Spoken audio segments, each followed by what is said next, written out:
강남 대형 치과 연매출 40억에서 50억까지 올려드린 케이스 하나랑, 치과 같은 경우에는 월에 4천만 원 정도가 평균 수익이거든요. 첫 달에 1.3억, 그 다음부터 1년 정도 지금 꾸준히 하고 계신데 연매출 1.5억을 계속 유지해드리고 있고. 안녕하세요. 저는 연매출 60억 병의원 전문 광고대행사 팀장으로 일하고 있고, 원장님 브랜딩을 하는 무브리올이라는 자회사 또한 운영 중인 이솔 팀장이라고 합니다. 두 가지를 한다 보시면 되는데, 첫 번째로 병원 마케팅을 하고 있어서, 마케팅은 결국 클라이언트 매출을 올려줘야 되거든요. 그래서 클라이언트 매출을 올리기 위한 모든 것들을 메인으로 하고 있고, 회사 내에서 팀장이라는 직책이 있기 때문에 실력 있는 인재들을 영입을 하거나, 그리고 저희 기존의 팀원들이 성장을 할 수 있게끔 많이 도와주고 있는 그런 두 가지 역할을 하고 있다 보시면 됩니다. 제가 생각했을 때 마케팅은 많은 목적이나 그 정의도 다르겠지만, 저는 근본적으로 매출을 올리는 게 마케팅이 제일 중요한 요소지 않을까라고 생각을 합니다. 그래서 이거를 정리를 해보면, 병원 마케팅은 병원의 매출을 올려주는 거를 병원 마케팅이라고 딱 한 줄로 저는 생각하고 있습니다.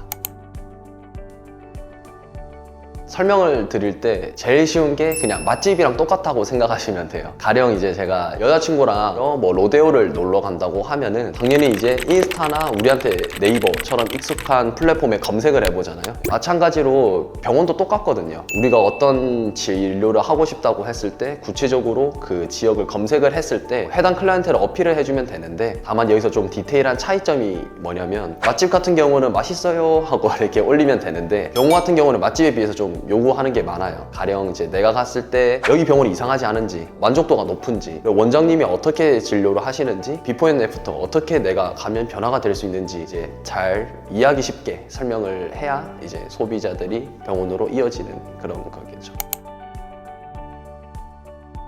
사실 영상 시작할 때 저희가 연매출 60억이라고 제가 계속 얘기를 하는 게 뭐냐면, 광고대행사의 매출의 90%는 광고비거든요. 그리고 저희는 광고비에 적으면은 3배, 많으면 5배까지 매출을 올려드리고 있습니다. 올해만 클라이언트 180억에서 300억까지 매출을 그 사이에 올려드리고 있는데, 이렇게 너무 크니까 제가 직접 했던 것 중에 성공 사례를 말씀드리면, 강남 대형 치과 연매출 40억에서 50억까지 올려드린 케이스 하나랑, 치과가 제가 메인으로 잡고 있는데, 치과 같은 경우에는 월에 4천만 원 정도가 평균 수익이거든요. 저희 클라이언트 중에 딱 월 매출 4천에서 5천 정도 될 때 첫 달에 1.3억, 그 다음부터 1년 정도 지금 꾸준히 하고 계신데 연매출 1.5억을 계속 유지해드리고 있고, 충청도에 개원병원이 하나 있었는데 거기에는 첫 달에 1.3억을 만들고, 그 다음에 이번에는 1.7억 달성하고 이제 계속 꾸준히 진행하고 있습니다. 나머지 너무 많긴 한데, 제가 이거는 좀 되게 공을 들여서 진행했던 프로젝트여가지고 이거 3개가 제가 제일 기억에 남는 클라이언트네요. 저는 마케팅이 어느 정도 클래식한 방법들이 다 있다고 생각을 하거든요. 근데 클래식한 방법을 하더라도 누군가는 어떻게가 더 중요한 것처럼, 여기서부터는 이제 노하우가 많이 들어간다고 생각을 하는데, 저는 많은 방법 중에 기본적으로 지금 트렌드가 소비자들이 이제 단순히 검색해서 나온다고 가는 시대는 끝난 지 오래됐거든요. 그러면 무슨 말이냐면, 소비자들이 아까 말씀드렸던 것처럼 어떻게 여기는 진료를 하고 좋고 만족도가 높고 의료사고가 없고 이런 디테일한 내용들을 어떻게 전달을 하냐가 제일 중요한데, 결국 근본적으로는 어떻게 내가 변하냐가 메인이기 때문에, 원장님이 진료했던 케이스를 소비자들이 최대한 쉽고 이해할 수 있게 많이 컨텐츠를 만들어서 진행을 하고 있습니다. 원래 마케팅에 대해서는 그래도 어느 정도 다른 일을 했었기 때문에 실력이 있다고 생각을 했었는데, 병원 마케팅은 사실 좋아서 한 것보다 돈이 잘 돼서 시작을 했습니다. 네, 그렇게 시작을 했는데 실제로 이제 원장님도 만나보고 성과를 내다 보니까는 기존의 병원 마케팅이 좀 비효율적인 것도 많고, 그리고 좀 주먹구구식으로 운영되는 것들도 되게 많더라고요. 그래서 시작은 돈이었지만 하다 보니까 이거 좀 제대로 해서 진짜 소비자들이 원하는 걸 하고, 원장님들도 병원을 장기적으로 운영할 수 있게 도와주고 싶다라는 생각이 들더라고요. 요새는 원장님의 가진 가치를 소비자한테 제대로 전달할 수 있게 좀 해보고 싶어서 재밌게 하고 있습니다.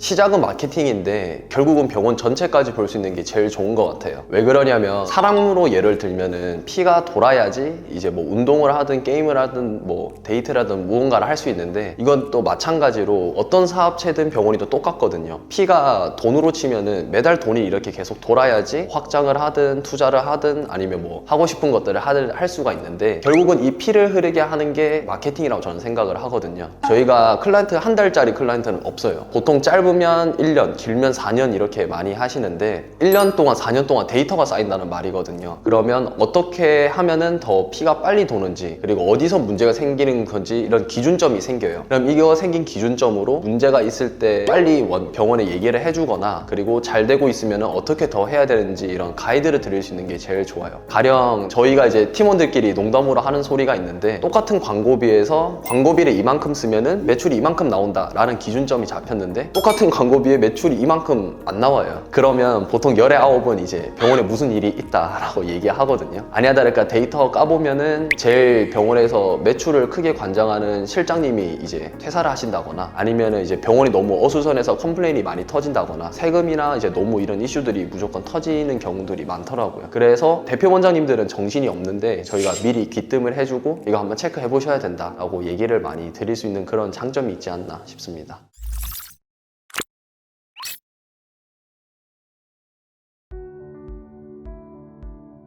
저는 그때 당시 홈페이지 제작 업체랑 마케팅 대행 두 개를 같이 했었고 1년 하고 그만뒀는데 1년 정산을 할 때 연매출 1억 정도 나왔습니다. 그때 한참 잘 될 때 접었었죠. 그때 제가 두 가지가 걱정이 되더라고요. 당시 제가 회사를 한 번도 안 가보고 사업으로 저는 일을 제일 먼저 시작을 했거든요. 그 생각이 있었어요. 아, 이렇게 하면은 먹고는 살겠다라는 확신이 있는데, 매출 1억짜리 사업체를 이렇게 힘들게 운영하는데 10억, 100억 이렇게 점점 커졌을 때 과연 대표로서 제대로 운영을 할 수 있을까? 가 첫 번째였고, 두 번째로 제가 1억을 벌 때 두 명의 그 알바분들이 계셨거든요. 근데 한참 잘 될 때 그 두 분이 정규직을 하고 싶다라고 얘기를 하셨어요. 엄청 감사한 일인데 저는 이제 집 와서 고민이 더 많아지는 게, 나도 지금 내 인생 살기 힘든데 내가 하고자 하는 그 목표를 위해서 누군가를 좀 책임을 질 수 있을까? 결국은 사업이라는 게 사람들끼리 하는 거잖아요. 그러면 그 사람들도 나의 좋은 점만 봐서 그런 얘기를 하는 건데, 이제 근본적으로 나라는 사람이 인격적으로 많이 성숙이 되었냐, 그리고 능력적으로 책임을 질 수 있냐 라는 이 두 가지를 저한테 내밀었을 때 저는 자신이 없더라고요. 그래서 그만두고 지금 회사로 들어오게 됐습니다.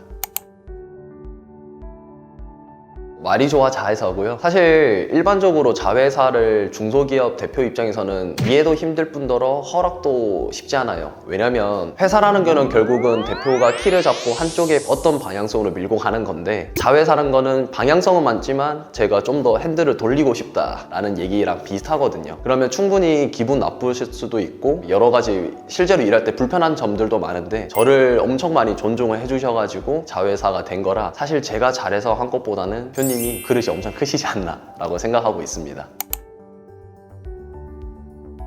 제가 뭐 누군가한테 이래라 저래라 얘기할 사람은 아니라고 생각이 들어서 되게 조심스럽긴 한데, 저는 한 두 가지가 생각이 나는 게, 첫 번째는 작게라도 무조건 해봐야 된다. 엄청 이게 뻔한 말이잖아요. 근데 제가 저희 팀원들한테 맨날 하는 말이, 아무리 좋은 의도고 아무리 좋은 생각이어도 그거를 결과물 상관없이 일단 똥이라도 싸야지 거기가 일을 하나 끝낸 거거든요. 근데 아무리 좋고 생각만 해도 그게 결과물이 퀄리티가 상관없이 일단은 나와야 하나를 한 거라고 얘기를 하는 게, 작게라도 무언가를 해봐야 어떤 결과물을 보고 내가 잘하고 있는지 아닌지 바로미터가 돼서 무조건 작게라도 해봐야 되지 않을까가 첫 번째고, 두 번째로 제가 20대 때 월 1,000만 원 벌었을 때, 그때 한참 이게 광고가 많았어요. 당신도 할 수 있다 월 1,000만 원, 이래서 저도 시작했던 케이스긴 한데, 근데 아무도 그 얘기를 안 해주더라고요. 단기간에 그렇게 빨리 성장하면은 반대로 단기간에 엄청 힘든 것도 많이 온다는 얘기를 말을 안 해주더라고요. 그때 깨달은 게, 절대로 두 마리 토끼 한 번에 잡을 수 없어요. 하나 얻으면은 무조건 그거 얻기 위해서 무엇을 내려놓아야 되고, 그 다음에 무엇을 내려놓으면 반대로 하나를 전 얻을 수 있다 생각을 하거든요. 그래서 여러분이 하고 싶은 거를 작게 시도해보되 거기에 대해서 내가 이걸 얻으려면은 무엇을 내려놓을까 정도를 생각해 주시면은 아마 좀 더 흔들림 없이 원하는 걸 밀고 갈 수 있지 않을까라고 생각하고 있습니다.